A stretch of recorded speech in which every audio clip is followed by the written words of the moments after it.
Il disait qu'elle n'avait pas sa place dans le cockpit, jusqu'au jour où le ciel la supplia de prendre les commandes. Il était 04h30 quand les lumières du hangar vacillèrent, baignant les rangées d'oiseaux d'acier dans une lueur bleue et stérile. L'air était chargé de l'odeur d'huile, de sueur et d'ambition. Au cœur de cette salle caverneuse se tenait une silhouette, petite, silencieuse, aux yeux vifs comme ceux d'un faucon. Elle s'appelait Elise Carter. Aucun grade sur sa poitrine, aucune médaille sur son blouson. Juste un uniforme de mécanicienne et des mains marquées par des années de graisse, de boulons et de moteurs. Pour la plupart des membres de l'escadron, elle n'était que la fille qui répare les avions. Mais une histoire brûlait sous son silence, et bientôt le monde l'entendrait. Le capitaine Rhodes, décoré, arrogant, intouchable, lui jeta un regard en passant. Ses lèvres se retroussèrent légèrement. « Vous savez, Carter, si un jour je veux un conseil pour changer un pneu, je vous le demanderai. D'ici là, restez dans votre domaine. » Quelques jeunes officiers ricanèrent. Élise ne s'ya pas.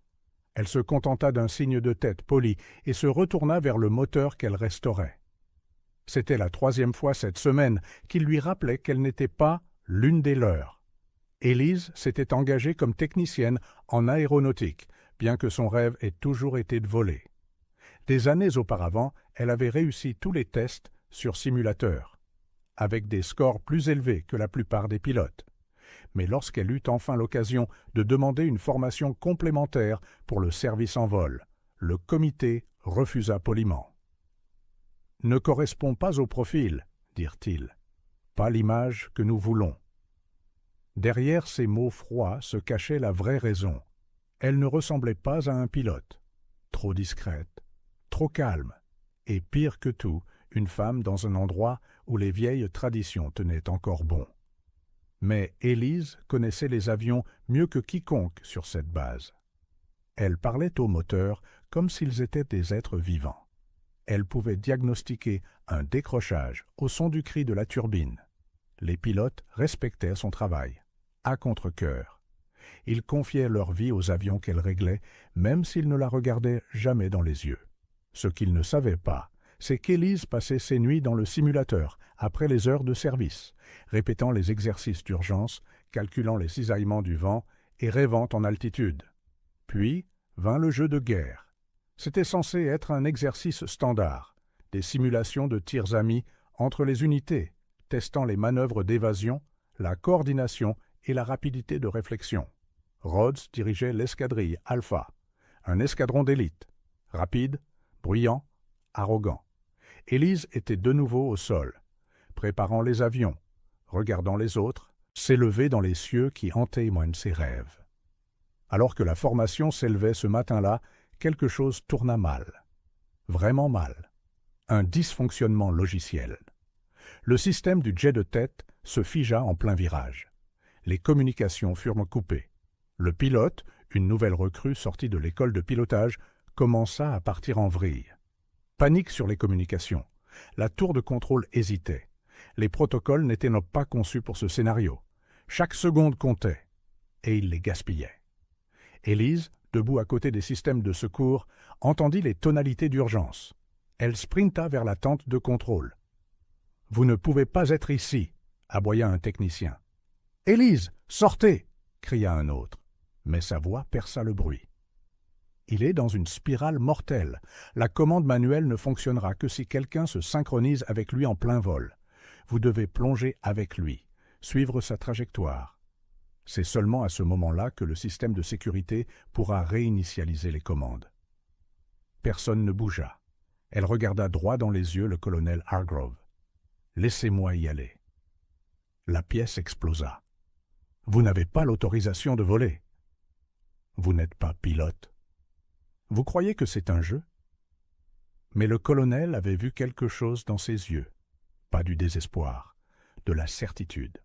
« Si vous ratez votre coup, dit-il doucement, ce garçon meurt. » Élise hocha la tête une fois. « Alors je ne raterai pas mon coup. » Elle courut. Élise se précipita vers le hangar 3.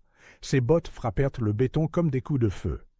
À l'intérieur, un vieil avion d'entraînement T-89, ravitaillé et prêt pour un vol de maintenance, l'attendait. Personne ne l'avait touché depuis des semaines. Peu importe. Elle l'avait réglé elle-même la nuit précédente. Elle connaissait son âme. Alors que les équipes au sol crièrent toutes des questions derrière elle, elle ouvrit le cockpit, activa les systèmes d'alimentation avec la précision d'une mémoire musculaire et contacta la tour par radio avant même que le moteur n'ait fini de chauffer. Ici la spécialiste technique Elise Carter. Je lance une interception d'urgence sur le vecteur de descente de Delta 4. Autorisation en attente. Temps critique. Grésillement. Puis, Elise, vous n'avez pas l'autorisation? Elle n'attendit pas. La post-combustion rugit tandis que le jet s'élançait sur la piste. Les mains d'Élise étaient stables, sa respiration calme. Les protestations de la tour devinrent un écho sourd derrière le cri du moteur. À 12 000 pieds, elle repéra Delta 4, tombant en spirale comme une feuille dans la tempête. La voix du jeune pilote crépita sur le canal ouvert, paniquée et tremblante. « Mayday, Mayday, les commandes sont bloquées. Impossible de redresser. Mon Dieu !» Élise changea de fréquence. « Je suis avec vous, Delta 4. Vous n'êtes pas seul. » Sa respiration se bloqua. « Qui ?» ?»« Élise Carter, suivez simplement ma voix. » Le jet hurla alors qu'elle plongeait dans la trajectoire de descente, correspondant parfaitement à l'angle. Des chiffres défilaient sur sa visière. Son ATH calculait tout en temps réel. Résistance au vent, perte d'altitude, angle d'attaque. Elle volait à l'aveugle dans une tempête de physique, mais elle ne flancha jamais. « Ça ne devrait pas être possible, » murmura Rhodes depuis la tour en regardant. « Personne ne peut se synchroniser comme ça. » Élise ignora la force G lui écrasant la poitrine. « Delta 4, je me verrouille sur votre système de guidage. À mon signal, lancez la commande d'urgence. Faites-moi confiance. » « Reçu !» fut la réponse terrifiée. 3 secondes parurent une éternité. Puis, « Top !» Elle actionna violemment ses commandes. Le système de synchronisation produisit des étincelles. Les voyants rouges passèrent au vert. Le jet d'Élise fut secoué par le changement, mais la commande d'urgence s'enclencha. Les systèmes de Delta 4 vacillèrent, puis se stabilisèrent. La spirale s'arrêta. Les 2 jets se stabilisèrent en formation, les ailes tremblantes mais vivantes. La tour explosa de joie. Les équipes au sol fixèrent le radar, stupéfaites. La voix d'Élise crépita une dernière fois dans les communications. « Retour à la base. Pilote en sécurité. Pas de victimes. » Silence. Puis la voix du colonel Hargrove. « Bien reçu, lieutenant Carter. » Le grade résonna dans l'air comme un coup de tonnerre. Au moment où Élise atterrit, la moitié de la base était dehors, les yeux écarquillés, les bouches closes. Le capitaine Rhodes se fraya un chemin à travers la foule, le visage indéchiffrable. Pour la première fois, il n'avait pas de commentaire sarcastique. Il leva simplement la main et salua. D'autres suivirent, un par un, pilotes, officiers, même des généraux. Elle ne portait pas de grade, mais ce jour-là, chaque pilote la salua en premier. Le hangar était calme cette nuit-là, mais Élise ne parvenait pas à dormir. Elle était assise, seule sur un banc près de la piste, sa combinaison de vol dézippée au col, les yeux fixés sur les étoiles. L'air aurait dû sembler plus léger, elle venait de sauver une vie. Mais au lieu de cela, il semblait plus lourd que jamais. Les applaudissements étaient bruyants, mais le respect, le vrai respect, était plus silencieux. Et parfois, il disparaissait dès qu'on avait le dos tourné. Le lendemain matin, les choses changèrent. Tout le monde la regardait différemment, mais pas toujours de manière positive. Certains hochèrent la tête avec une admiration discrète, d'autres avec suspicion. Il y avait des chuchotements dans les couloirs, des conversations hachées lorsqu'elle passait. Quelques pilotes évitaient complètement son regard. Elle n'était pas l'une des leurs. Et maintenant, ils ne savaient plus où la classer. Puis vint la lettre. Un mémorandum officiel. Sujet. Déploiement non autorisé d'aéronefs par du personnel non navigant. Enquête en cours. Elle l'a lu 2 fois. Puis encore une fois. Sa poitrine se serra. Le haut commandement ne la célébrait pas. Il enquêtait sur elle. Elle se présenta devant la commission d'enquête 3 jours plus tard. 4 hommes en uniforme rigide étaient assis derrière une longue table. Le colonel Hargrove était absent. L'enquêteur principal, un homme aux yeux froids et avec un dossier épais de préoccupations, tapa une fois avec son stylo avant de parler. « Mademoiselle Carter, vous avez enfreint le protocole 7A, violé les systèmes de vol restreint et mis en danger 2 aéronefs dans un espace aérien non autorisé. » Élise garda une voix égale. « J'ai neutralisé un crash fatal imminent, mon colonel. Avec tout mon respect, le temps n'était pas de notre côté. » Il ne s'y a pas. « Vous n'êtes pas pilote ?» Ses mains se crispèrent sous la table. L'homme qui allait mourir non plus. Ils insistèrent. « Depuis combien de temps vous entraînez-vous en privé? Qui vous a donné accès au simulateur?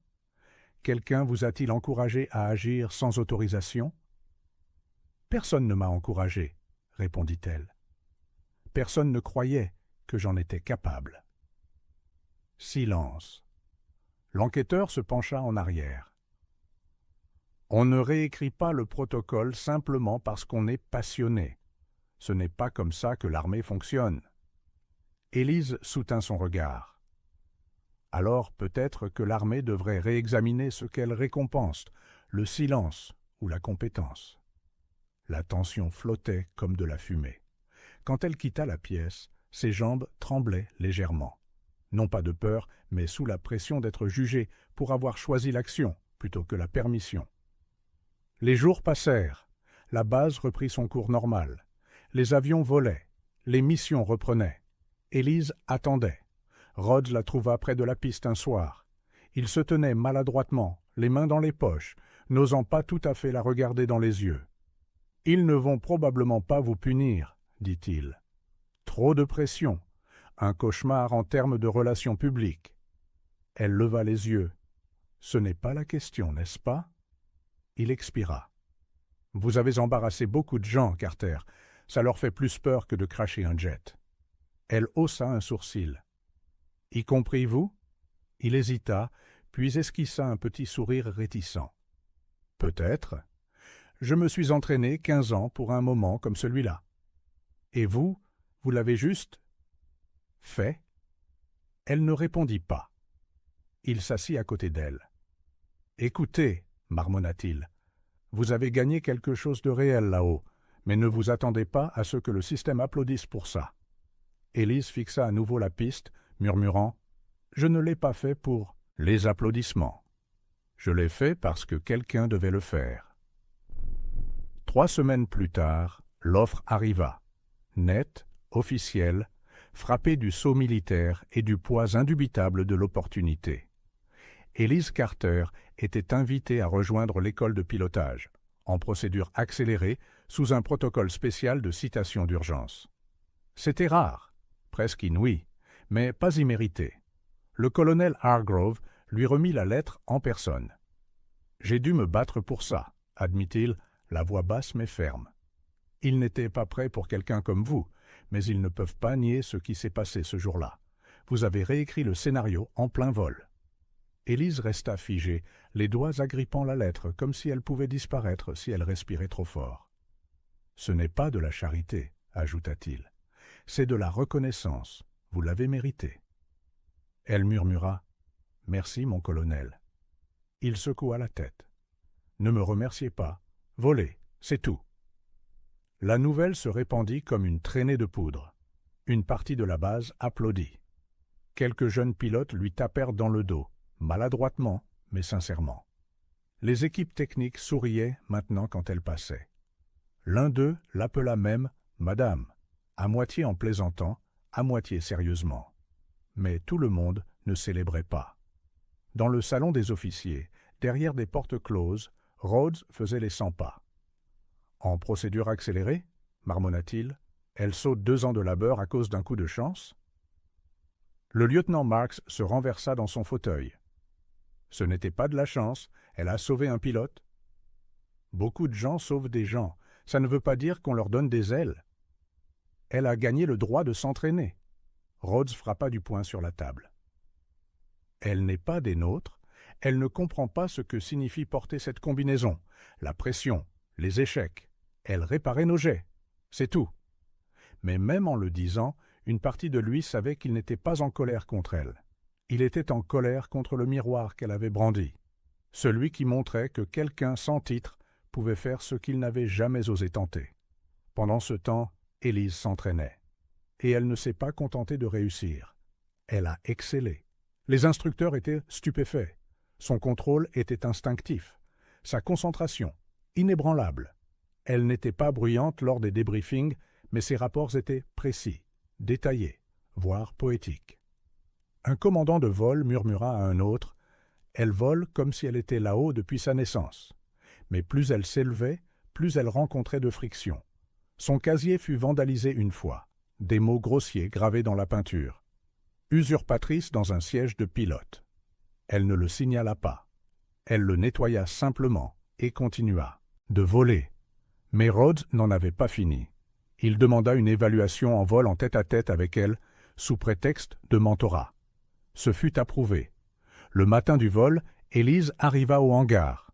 Rhodes était déjà en combinaison. « Prête ?» demanda-t-il. « Toujours », répondit-elle. Le plan de vol était un test de manœuvre. Virage serré, combat aérien simulé et transition à haute altitude. Élise suivit chaque indication, répondit proprement, sans jamais outrepasser ses limites. Rhodes l'observait depuis l'autre jet, silencieux, évaluant, mesurant. Puis, sans avertissement, il coupa son propre moteur en plein virage et simula un décrochage. Les voyants d'alerte d'Élise s'allumèrent. C'était dangereux. Trop bas pour être à l'aise. Trop soudain. Il la testait. Ou peut-être essayait-il de la briser. Mais Élise ne paniqua pas. Elle se mit en position, reproduisit la perte d'altitude et réengagea la formation de soutien. Sa voix sur les communications était stable. « Je suis avec vous. Atterrissons en sécurité. » Ils se posèrent 30 secondes plus tard. Rhodes sortit le premier, il la fixa longuement. Puis, il salua. Sincère, lent, respectueux. Pour la première fois, Élise le lui rendit, non pas comme une technicienne, non pas comme une fille essayant de faire ses preuves, mais comme une pilote. 6 mois plus tard. Ce n'était plus de l'entraînement, c'était la réalité. Un conflit frontalier soudain avait dégénéré en engagement ouvert. Un avant-poste allié était attaqué. Les forces terrestres piégées. Le soutien aérien dispersé par la résistance initiale. Le commandement avait besoin de quelqu'un pour traverser l'espace aérien ennemi et escorter une équipe de sauvetage dans la zone. La mission était qualifiée de « à haut risque », presque suicidaire. Mais quelqu'un devait la piloter. Le nom d'Élise Carter fut soumis. Et cette fois, personne ne protesta. Même Rhodes la soutint. « C'est notre meilleure chance », dit-il au colonel, « et elle n'hésitera pas. » Le matin de la mission, Élise se tenait sur le tarmac, son casque sous le bras, écoutant les derniers briefings. Son indicatif d'appel avait été choisi des semaines auparavant, par ses pairs. Ghost Hawk, silencieuse, précise, intouchable. En montant dans le cockpit, elle sentit le poids de chaque obstacle, de chaque insulte, de chaque nuit silencieuse, passer à se demander si elle était à la hauteur. Et elle sourit, non pas avec arrogance, mais avec détermination. Le jet hurla à la vie. 2 autres pilotes l'encadraient, tous 2 des officiers supérieurs. Aucun ne contesta son commandement. À mi-parcours de la mission, des points radars apparurent, 3 chasseurs ennemis se rapprochant rapidement. « Visuel confirmé. Ordre ?» demanda un pilote. La voix d'Élise revint, calme. « On ne les sème pas, on les surpasse en vol. » Et c'est ce qu'ils firent. Elle exécuta une manœuvre de traînée inversée qui força le jet ennemi de tête à portée de tir, signala au second de faire une boucle à droite, puis utilisa son propre fuselage comme couverture visuelle pour que l'hélicoptère d'escorte puisse passer sans encombre. C'était du manuel, sauf que le manuel n'existait pas avant qu'elle ne l'écrive, en direct. Un missile toucha son aile. Le jet vacilla. La fumée emplit le cockpit. Ghost Hawk, statue ? Toujours avec vous, répondit-elle, les dents serrées, redirigeant manuellement les systèmes auxiliaires, volant à moitié aveugle. L'hélicoptère atteignit le point d'évacuation. Les troupes au sol embarquèrent. Le feu ennemi s'intensifia. Mais Élise ne fit pas demi-tour. Elle effectua une dernière boucle au-dessus de la zone d'évacuation, absorbant les tirs, forçant l'attention vers le ciel. Son jet gémissait sous la contrainte, mais tenait bon. Quand le dernier soldat fut à bord et que l'hélicoptère décolla, Élise expira. Mission accomplie. Elle ramena le jet de l'autre côté de la frontière avec un moteur en feu et la moitié de son tableau de bord éteint. Quand elle atterrit, les médecins se précipitèrent. Le commandement suivit, ainsi que le silence. Puis, des applaudissements. Pas le genre poli. Le genre qui vous secoue jusqu'aux os. Le genre qui signifie que tout vient de changer. Le capitaine Rhodes fut le premier à l'atteindre. Il ne parla pas. Il resta là, la salua à la vue de tout l'escadron, et dit « Vous avez volé mieux que quiconque que j'ai jamais vu. » Élise regarda autour d'elle. Les hommes et les femmes qui avaient autrefois douté d'elle, s'étaient moqués d'elle, avaient remis en question sa place. Et maintenant, ils se tenaient plus droit quand elle passait, parce qu'elle avait accompli l'impossible. Pas seulement dans le ciel, mais au sol, dans les cœurs et les esprits de chaque personne qui pensait que le grade faisait le pilote. Ce n'était pas le cas. C'était le caractère, c'était le courage, c'était la conviction. À partir de ce jour, où qu'elle aille, chaque pilote la salua en premier, non pas parce qu'elle l'exigeait, mais parce qu'elle l'avait mérité, et le ciel n'oublierait jamais son nom.